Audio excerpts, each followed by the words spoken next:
Overthinking Nerds podcast. I'm Brown, and this is my brother.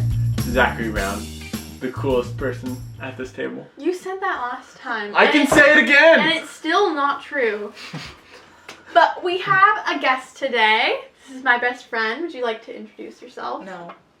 She just walked in. We don't know this person. Yeah, actually, no. She just walked in. We went outside and yelled, "Do we need a guest?" We were desperate for a guest, and we picked her up off of the side of the road. And she was the only person who said, "Sure." "Sure." Not going well. The giggles are coming on. So, before this goes completely off the rails already. This is Moira Lindner. Hi. Yes. What are we talking about my good today? friend. We are talking about Agents of S.H.I.E.L.D., one of the best shows in existence. Amen to that. It's not in my top 5. Well, you're It's still amazing. It is amazing. Just saying it's not in my top 5. I don't care. Well, your top 5 is just wrong. Come on. Okay. Oh, you probably haven't seen all of them. I got the Clone Wars, The Mandalorian, Lost. You're like, Wait, I heard Lost went Sherlock. off that. Okay, These you aren't say currently- Sherlock really weirdly.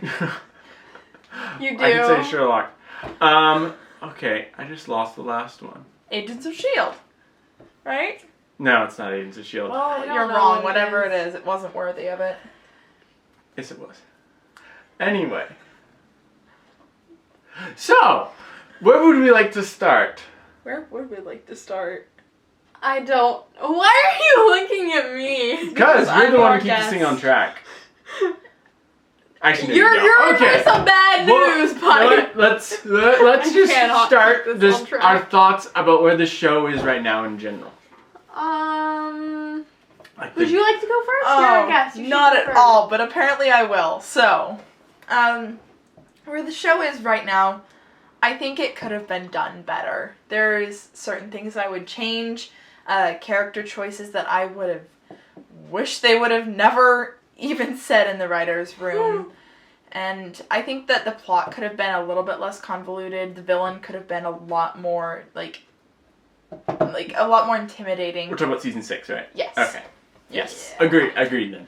I think for everything you said, but I've agreed with like everything you've said. Awesome, because I'm the right one. You're wrong if you don't agree with me. As you can see, folks, solid Ward friendship is a great foundation. character. He is. Do you want some hot tea thrown in your? He is a good Okay, character. no, He's a good he's a character, well-written he's just character, an awful He's human an awful being. person. Oh, agreed. But he's a great. I was thinking he's a. He is a well-written character. He's a well-known Yes, character. Okay. What about you? What are your thoughts as to where Yeah. season 6 is? Season 6 sucked. Okay, I wouldn't go that far. Well, that's me. Part- That's just me exaggerating. Well, going to It's the something oppo- people He say. goes to the opposite. I know what extreme and then brings it exaggeration in. is. Excuse me. Yeah, but okay. Honestly, season 6 was really disappointing, and, It was. Yeah. and the finale was kind of made me go, "Huh?" the entire time. It's like that There were doesn't. a lot of strange choices that Uh-huh. if I was writing the show, I would never think of. Unless- and I don't think should have been. Unless done. season 7 is spectacular. Well, okay, maybe not even spectacular. Unless season 7 is pretty good, I'm gonna say they probably should have ended it with the finale of season 5. Yes. Yeah. Because season 6 didn't really do a whole lot for the show. No, and I think part of the problem is that Agents of S.H.I.E.L.D. had a very set and defined universe in the first 4 seasons. And then when they went to space, they expanded that universe. And it's okay to expand your universe.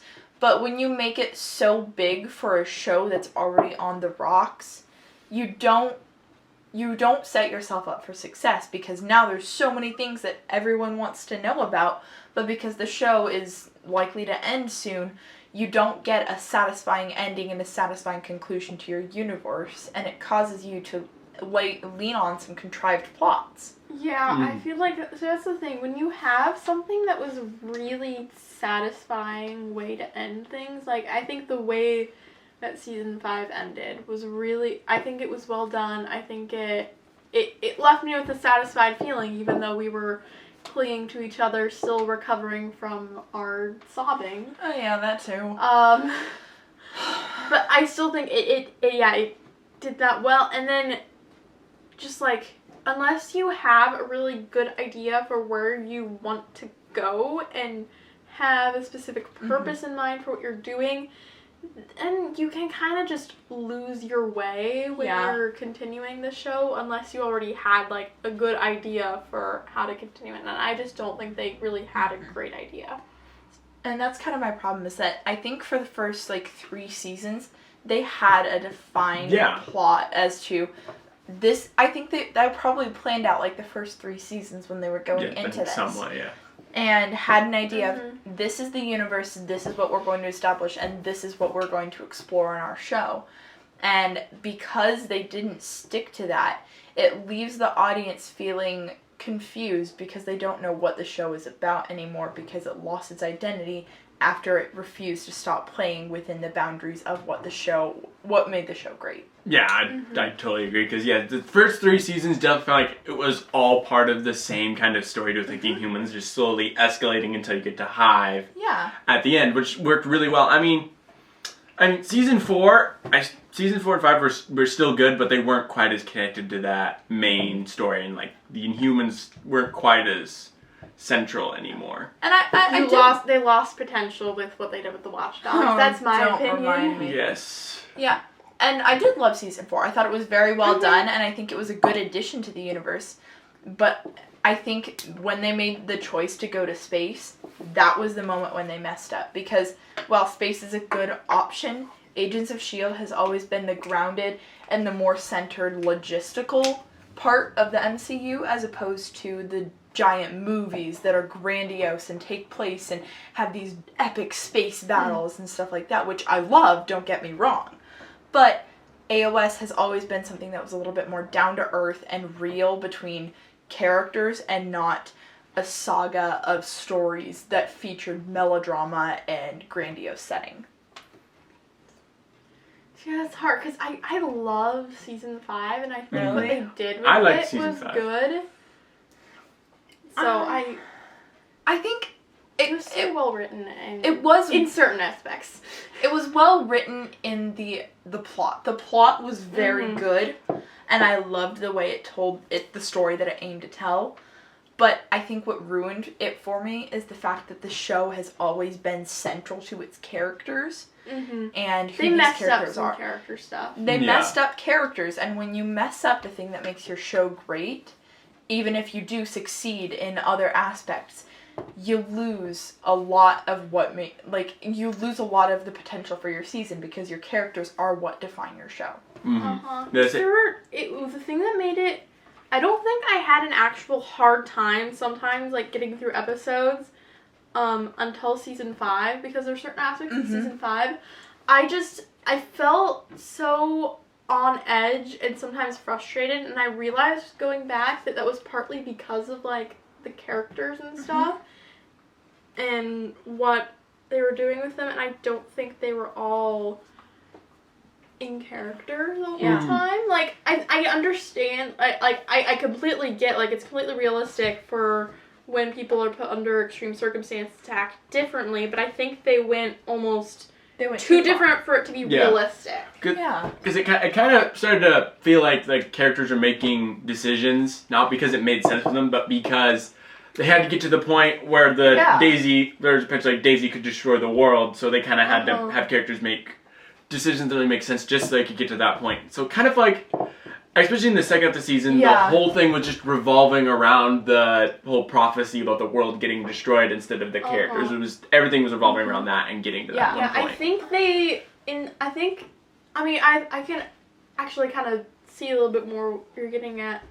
I think they did kind of, in trying to go for this huge, like, more grandiose, like, story that they were building up, which I like the story, but I think they did lose some of that really, like, well-written, like, character and character-driven aspects that made the show really good. And that's one thing I've loved about the show, is that most of the time, they've just done a really good job building up these stories of these characters, and I don't think they did that well. Agents of S.H.I.E.L.D. has always been a story about people doing things together to save the world along the way. Not about a story to save the world where characters happen to be along the way. Yeah. And I feel like that's a good way to put it. Yeah. And so I feel like that's kind of what happened in season 5. Like, for the first half of season 5, it was fine. But these characters, they have dealt with intense and very stressful situations before. Like, season 1 had everything they knew about their world turned upside down, flipped over. They lost their friends. They lost their funding. They lost everything. And yet they still continue to thrive. Yeah. And so that is a situation in which they didn't make poor decisions because they were fighting through this. In season 3, they had a mass murderer Inhuman on the loose who was literally trying to commit genocide against every human on the planet. And yet they still made decisions that were in character and were within who they were. And even, like, see, I think thinking back, even when people, like, would make irrational decisions, which obviously, like, you know, making irrational, emotional decisions and things like that, that's completely realistic, but it was way more in character. Yeah. It was something that made sense. So, like, with Gemma and Fitz in season 2, when they were kind of in disagreement with each other because of the way that Gemma had dealt with Fitz being brain damaged, but then Fitz dealing with Gemma being gone. They made illogical decisions there, but those illogical decisions made sense for who the characters were. Yeah, and all of, like, the ways people were reacting and everything once they felt like Skye was Inhuman and stuff. That was all, I think, very in character. And then even with that, you can see, I love how you can see a lot of character growth that come out of those things. And I don't feel like, again, there's not much of that in what they did later from there. Yeah, and like in season 5 they had a lot of poor character writing with characters like Gemma and Daisy and Yo-Yo and Fitz. I think those, if I had to choose 4 characters that they really screwed up in season 5, those would be my top 4. Daisy's the one that frustrates me the most. Daisy was made too brash, too very guns before her head when she was someone who came as a hacker. She was someone who's very smart, very technical, and she wasn't someone who would just throw around powers and throw around power laxly. And that's what she became in season 5. And Gemma and Fitz, they've always been scientists, very precise, but very caring. And I don't think that they kept that precision and that very intimate, like, character development that they have with each other person, including themselves. And Yo-Yo, she's always been more of a hot-headed person, but in this season they made her so hot-headed and so temperamental that she seemed just, like, she seemed unlikable. She was so... One thing we realized when we were... Another time when we were watching back through the seasons is that we really liked Yo-Yo in season 3 because they had a very unique personality for her. She was so funny. She had a very spirit, like, personality. She was very good foil to like Mac and stuff. And now she just sometimes the way they write her, she seems like grumpy, annoying, and she's grumpy and one note. She doesn't have the it's kind of good, weird interesting why they just personality changed how they that wrote she her used to after have. season 3. Yeah, and it makes me sad because, like, I liked that character. I think they were doing, they had good potential for her even if she wasn't in it very much. And then... You can have interesting side characters, and Yo-Yo was one of my favorite by far. And I think the way they utilized her, not only utilizing her heritage, but her faith and her powers, they created an interesting multi-level character who had a reason to be feisty, who had a reason to be playful and mischievous because her speed allowed her to do so. Her powers were very interesting, and the way they used her was intentional every time. And I think they could have upgraded her to a main character, and they did, but they didn't do it well because then when she became a main character, she lost part of the charm because they were so focused on making her a main character that they lost who Yo-Yo was before. Yeah, and I think that's what made me, like, I really liked the dynamic between Mac and Yo-Yo earlier on because with how they wrote her then, it made more sense. Yeah. Then when the writing for her character started to change, it made a lot less sense, I feel like. There wasn't as good of a dynamic and, like, the sort of, like, I feel like more, like, contrast there was earlier that made the relationship really interesting to me. Yeah. And so now I'm like, I don't care as much. Yeah. Totally agree. Part of the problem is I think they realized the problem they put themselves into when they made Macalena a thing. but in making them a couple, they lost what made them such an attractive idea of a couple. They lost the more grounded, reserved, big guy who was dealing with this feisty, energetic fighter, and they turned it into someone who was temperamental and grumpy with someone who was very stressed, and it illustrated a bad breakup, and it wasn't a good representation of what a relationship should be like when you have two people whose personalities are so conflicting.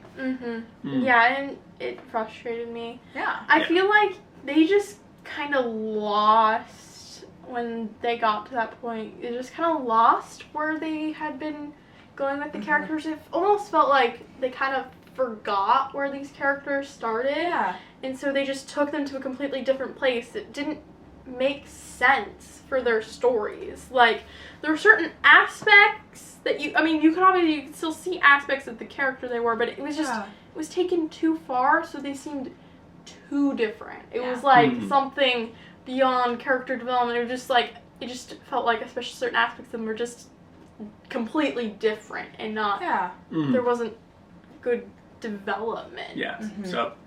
So just based on all this stuff, how do you guys feel? Like, how excited are you for the actual last season, season 7? I'm reserved excitement because I want to have faith in Mo and Jed so bad. I want to.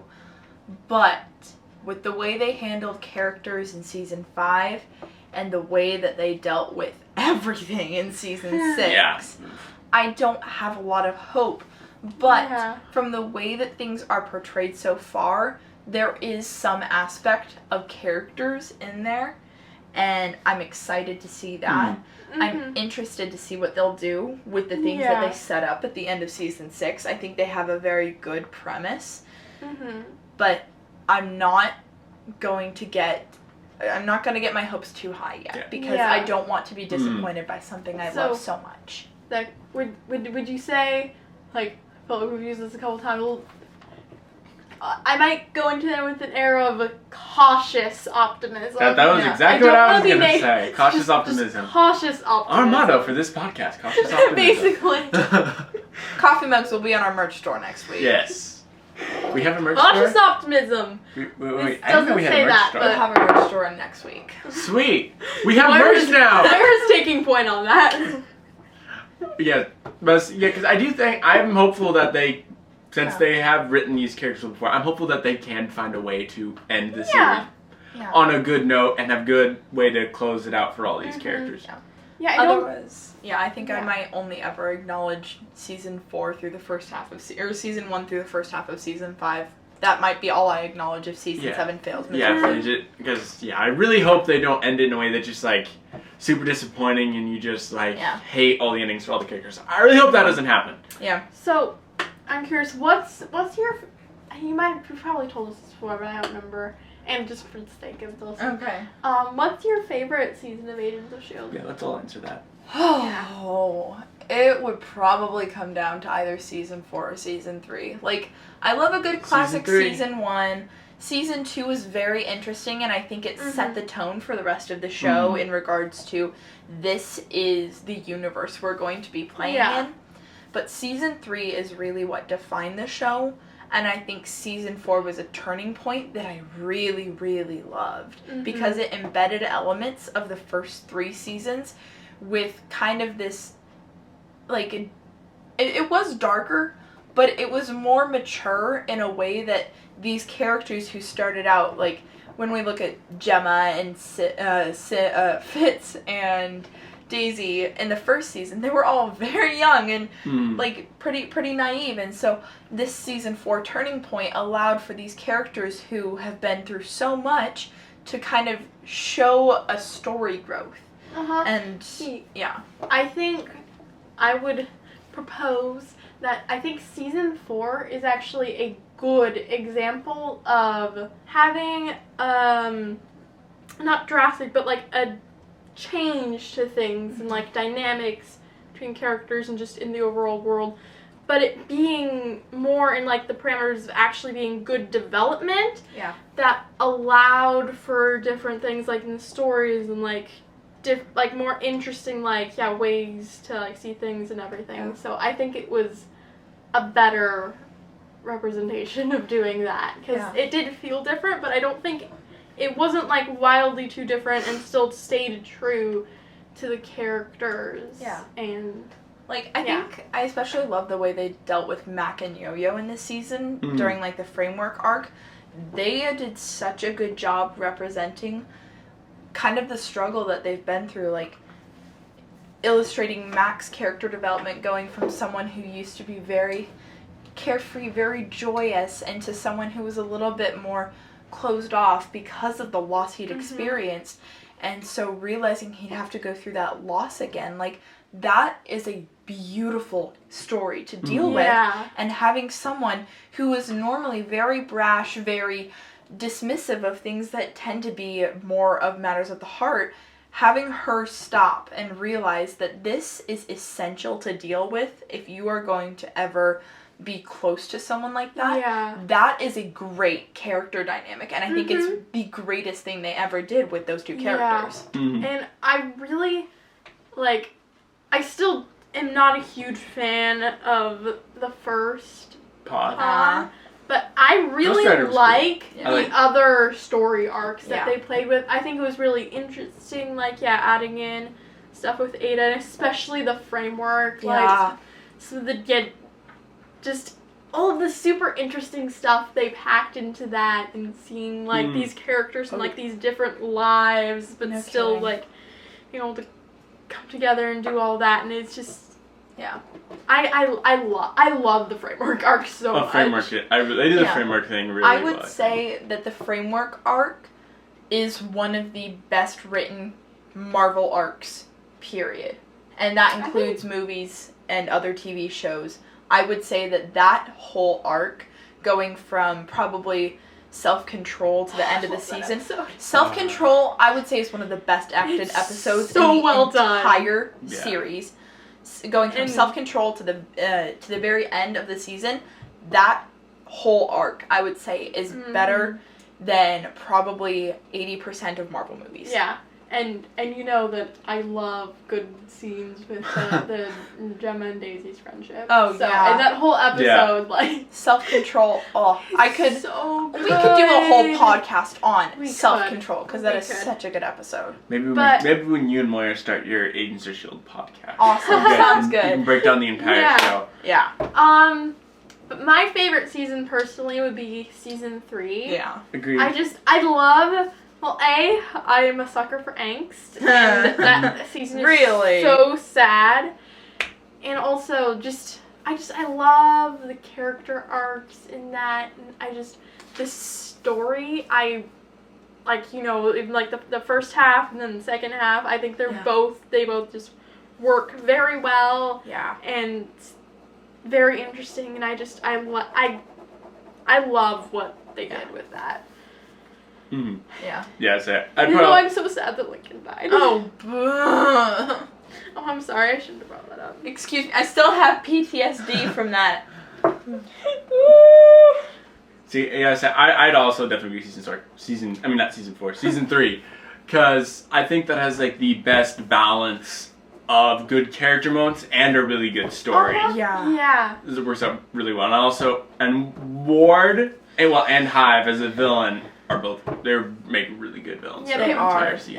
They're both written in very interesting ways. Yeah. And, the whole Maeve arc is just very well written in the way that it sets up its tension, and kind of this time arc of just you have this whole countdown in a way, because it ends on episode 10. So in a way, it's it's counting down from 1 to 10, and you have it until the 10th episode to figure out what you're gonna do, because you either gotta kill Hive or you've got to find a way to end this portal, even if it means losing your people on the other side. And then the second half, I love stories.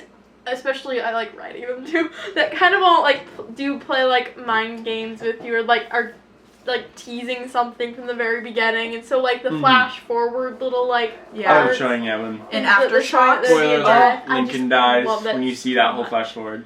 Yeah.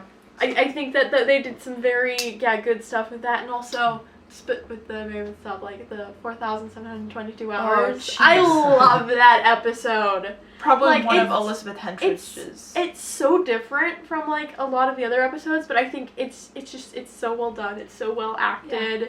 It's so interesting to me. I really like that. And it really shows the strength of the writing of the characters in the show, because most shows you can't take one character out of the ensemble and have them carry an episode on their own. But Elizabeth Henstridge as Simmons does such a good job, and while she's not entirely alone in the episode, she does carry the major plot. She carries most of the acting moments. She has all of that to herself, and she does such an impeccable job with it. Totally agree. See, all of those moments like that. So I think season 3 is the best. And also also going back to talking about the villain. The only thing I like about that season is the villain definitely has the most development, because a lot of the other seasons the villain doesn't show up until like halfway through, or like shows up very in the first episode and then just pops in sporadically and then like dies halfway through, then that person shows up. But in this season you kind of have the same sort of villain almost like the entire time, which I really like that, because you get a lot more development in your villain. And I think part of that is due to the fact that Hive does take Ward's body. Yeah. Because not only do you have a well-developed villain, you have Ward, who is another very well-developed villain. And it's like 2-in-1 package. But then you have the people but because Ward is someone we've seen good, we have slight sympathy for him, no matter if you think he's an awful piece of garbage who should burn in hell. Some people here may or may not actually think that. But no matter what, you still have some sympathy for him, because you have seen his home life. You have seen who he is and who he was before Hydra, and it allows you to feel for this guy who was just led astray by the awful choices of life, and so you feel bad for the person of Ward. But because he's inhabited by Hive, you don't feel any remorse, but you have this sense of this wasn't quite right. Okay, before we end this segment, that just made me think of something. Can I just interject one random thing? I would contend that, there's so many really good emotional moments in this whole show. Yeah. But I think one of the ones that always sticks out to me and kind of gives me like chills and again makes me want to cry is, I can't remember exactly which episode it is, but it's whichever one that when Ward does drop Fitzsimmons into the ocean. That would be 122. Yeah. But like that scene. Or no, he drops them in 121. Yeah. I just couldn't remember the name. That would be. But I know the name of the next episode. That whole scene where they like. Like it's the beginning of the end, but I don't remember. Where they like cut it together like with the flashbacks and like the current like what's happening there. It's just like, I think that is so well acted and edited. Like I have to give props to like the editor for that part. Like with kidding. The way those are cut together and how they do it, and then the writing. It works so well, and it does give me chills and makes me it's also emotional. Super depressing. Yeah. I just had to kind of give a shout out to that scene, because I think that is an incredible scene. Yeah. And so sad. Yeah, because not only do you feel bad for Fitz and Simmons, who are being sent to their death, but you feel bad for Ward, who just sent Fitz and Simmons to their death, but despite that, you see why he did it. Yeah. And while it doesn't excuse his actions, it explains them, and when you explain, you understand, and understanding allows for people to feel empathy. That's why he's like a good villain, because you can feel very sympathetic to him while he's doing horrible things. Yeah. It's really awful. Yeah. Stop writing him so well. We don't like that. So that was almost a shame. That was almost a shame when he died, just because he's a good villain. Almost a shame. But it's kind of also like, you can't have the villain keep just barely escaping, and then because then it just feels like, okay, this is going to go on forever. Then it turns into a Palpatine. Yeah. Actually, that's true, technically. But we're not ripping on the Rise of Skywalker. I am. We already did that. So. Any last thoughts? Watch Agents of S.H.I.E.L.D. if you haven't. But watch Agents of S.H.I.E.L.D. You can skip season 6 though. And the second half of season 5, really. And the first half of season 1. No, actually, no. Because they have really good character development there. SCT. And there's some really funny moments. And it's just, I think it builds up the show. But skip Yes Men. Yes Men is just the stupidest episode. And don't give up on the trash. first half of season 1 when it feels a little slow. Yeah. It's called fluff before you have 7 seasons of depression. And also waiting until Captain America Winter Soldier comes out. And also, I'm apologizing to anybody who was watching this and hasn't seen Agents of S.H.I.E.L.D. and was hoping to watch it. So spoiled. We just spoiled the whole thing. We never actually issued a spoiler alert. I'll put spoiler alert in the title. Or something. If they're watching this, they're kind of asking for it. Yeah. If they've seen any episodes of this beforehand, they should know that we have spoilers in everything. Yep. That's true. We do. We don't do spoiler-free reviews. No. All right. Okay. If we tried, we'd probably accidentally say spoiler. But yeah. Right, so moving on. We're doing a new segment today. Hey guys, Emma here. I just wanted to let you know real quick that this episode is actually being split into 2 parts. It just ended up being way too long to have as all one episode. So we split up the 2 different segments, and the second one is going to be uploaded tomorrow. So yay, bonus episode. So yeah, stay tuned for that. That's going to be really fun. It was so much fun to do, even though, it pretty much all involves, the misery of myself and Moira due to eating spicy foods.